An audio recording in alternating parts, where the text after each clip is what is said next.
So welcome students. Myself Satyabrat Sharma. I am Assistant Professor of Assam Downtown University, Faculty of Pharmaceutical Science. Today I am going to discuss about the topic is large volume parenteral and small volume parenteral, the preparation and evaluation. Okay. So this is the part of MPharm first semester, that is modern pharmaceutic subject. Okay. So let's discuss with the large volume and small volume parenterals. So today I'm going to discuss the small and large volume parental preparations. Okay. So first we are going to the introduction parts. First we have to know that what is parental products. So the parental products is come from the Greek word that is para, that means outside, and antron means intestine. Okay. So para and antron, it comes from the Greek word that is it combine it and we pronounce as a parenterals. Okay, so parenterals are the sterile solutions or suspensions of drug in aqueous or oily vehicle. So one vehicle is required; it should be aqueous. It should be aqueous or oily. Okay, so parenteral drugs are administered directly into the veins, muscles, or under the skin, or more specialized tissues such as perineal cord. Okay, so parental products, that means other than mouth or insert. Okay, we're going to insert some drugs. Okay, other than mouth and insertable preparations, all the that means all the drug deliveries are mainly parentals. Okay, so term parental used for any drug or fluid whose delivery does not utilize the alimentary canal for entering into the body tissues. Okay, so those drugs which are not used, drugs are not used. That means to get the systemic circulation, to get the delivery of the drug, if you are not use the alimentary canal, other than alimentary canal, all are the parenterals.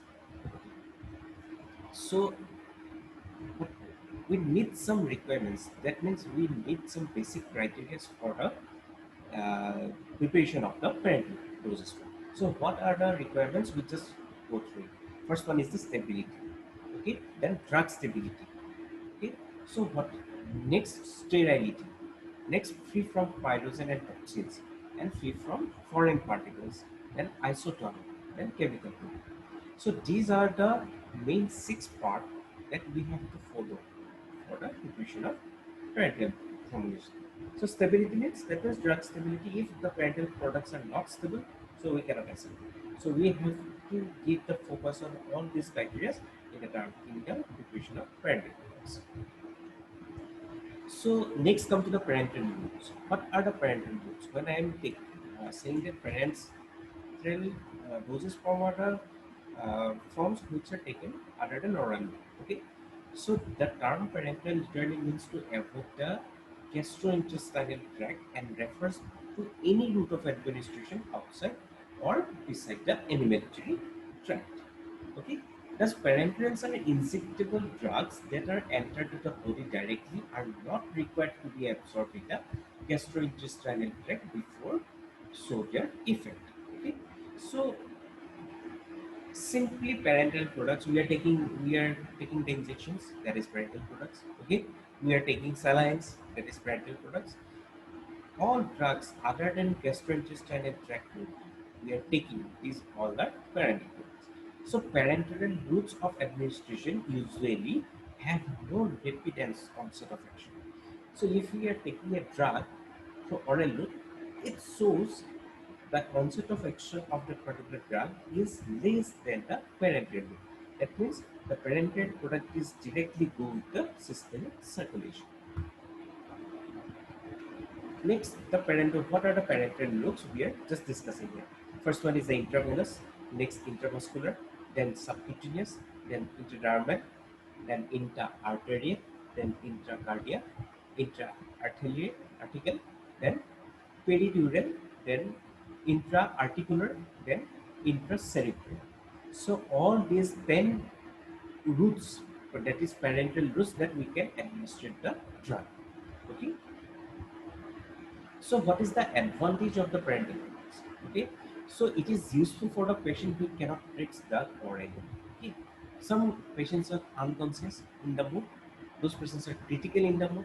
those who are need the rapid onset of action. Okay, okay. So in that case, parental products are useful. Okay, so useful for emergency situations. If some patients are in the emergency conditions, then we prefer parenteral doses to avoid first pass metabolism. We are using parenteral products. So next, can inject drug directly into the tissue, that is targeted drug delivery. For the targeted drug delivery, we are using the parenteral products.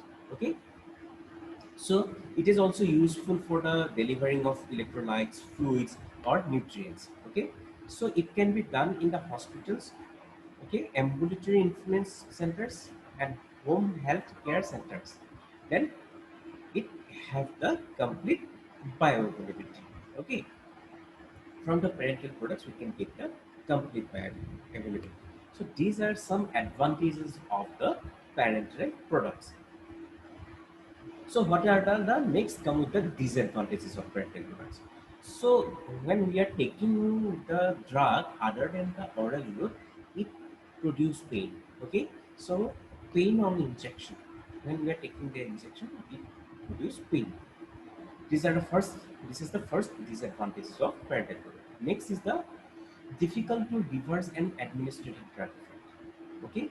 Next, sensitivity or allergic reaction in the site of action. Okay.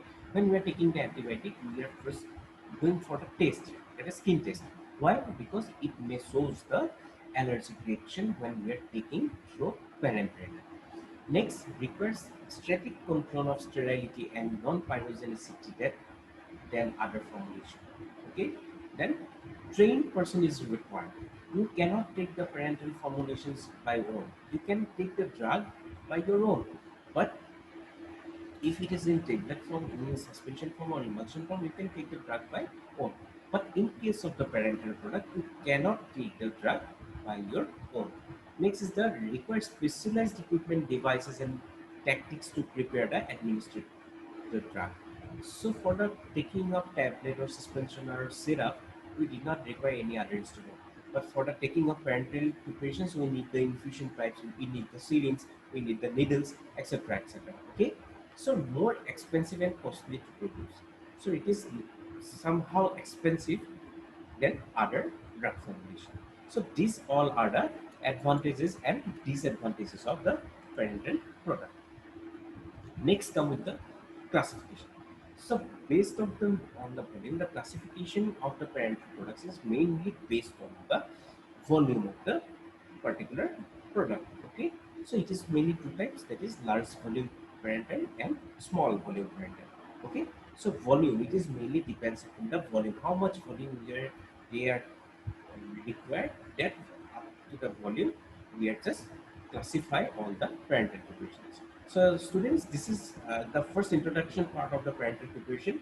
In the next part, in the second part, we are going to the classification of large volume. That means slowly discuss about the large volume and small volume parentals.